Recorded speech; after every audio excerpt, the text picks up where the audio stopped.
Again, andito ako to lend anything that I know that will aid the ICI in their investigation. As I said, wala po akong tinatago, so I am happy to assist them in any way, shape, or form. With regards to how it went, kung ano man ang mga tinanong nila, I have given the ICI full authority if they deem fit to release the video of my testimony.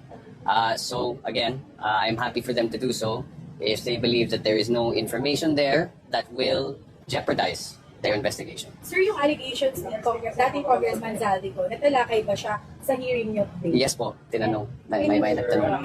Anong... Well, again, I will just repeat my statement that it's pure fabrication and pure lies. It's one that it's a move that reeks of desperation. It's a political ploy. And I've already attributed it to attempts at destabilization of the government. To the recording. Yes, sir, I do consent to the recording. Do you also consent that we live stream this hearing or subsequently air it on a later date on television and other forms of mass media, including social media, in accordance with the ICI live streaming guidelines? With regards to that, sir, I'd like to defer to my counsel. With regards to that, sir, I'd like to defer to my counsel.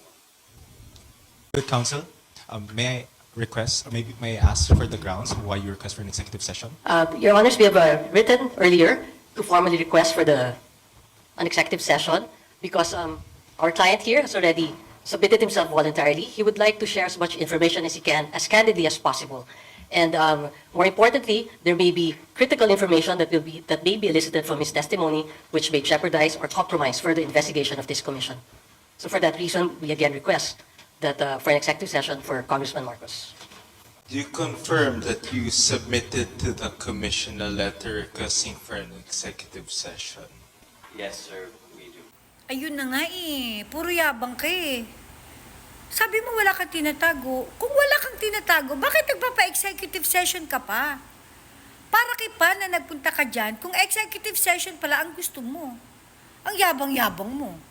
Yung mga followers mo naman, yung mga syunga-syunga na naniniwala sa'yo, hinahanap si Pulong. Hindi daw nagpunta. Ikaw daw yung matapang na pumunta dyan. Wala ka namang sinabi. Ang gusto mo, executive session. I mean, come on. Ano yung bubulgar mo? Akala ko ba walang sisinuhin, walang sasatuhin, lahat sasabihin? Bakit hindi mo kayang ibunyag kung ano man yung sinasabi mong nalalaman mo para makatulong sa ICI?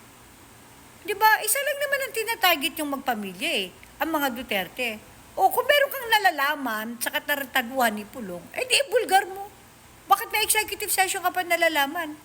Naalala mo yung sinabi mo na hindi umaattend sa Congress itong si Pulong Duterte dahil busy sa kakahanap sa kanyang 51 billion na insertion. Pagkatapos malalaman namin kay Zaldico na dating tropa nyo na ikaw, Charis, ang merong 50.9 billion na insertion. Di ba? Ikaw pala, sabi ni Zaldico, tropa niyo yan na. Tropa ng yung daddy. Tropa ng yung mommy.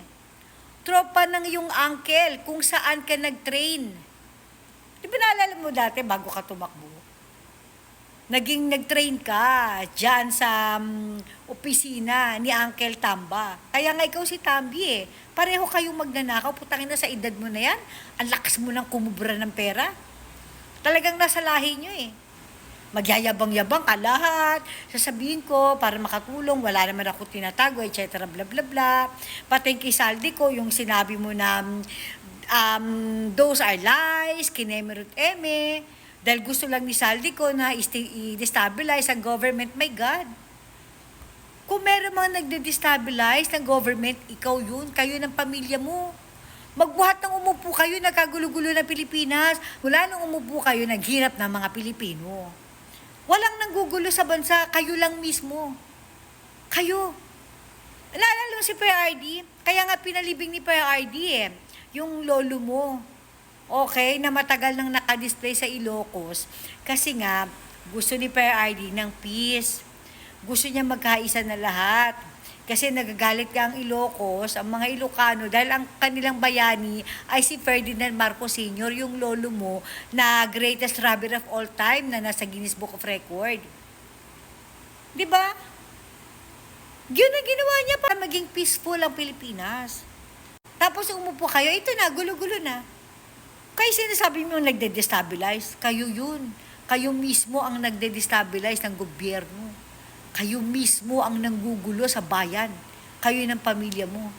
Ano yung sinasabi mong wala kang tinatago, you are happy na mag-volunteer para makipagtulungan sa ICI, para malaman ang katotohanan, walang sisinuin, walang sasantuin, lahat sasabihin. Ina mo, pagdating sa ICI, gusto mo executive session, tang ina mo, bading na bading ka talaga, akla, wala kang bayag. Sa bagay, wala naman talagang yagbol si Charis. Ano nga bang aasahan natin sa aklang ito? Puro kayabang, executive session lang palang sasabihin mo, punyeta ka, ang landi mo.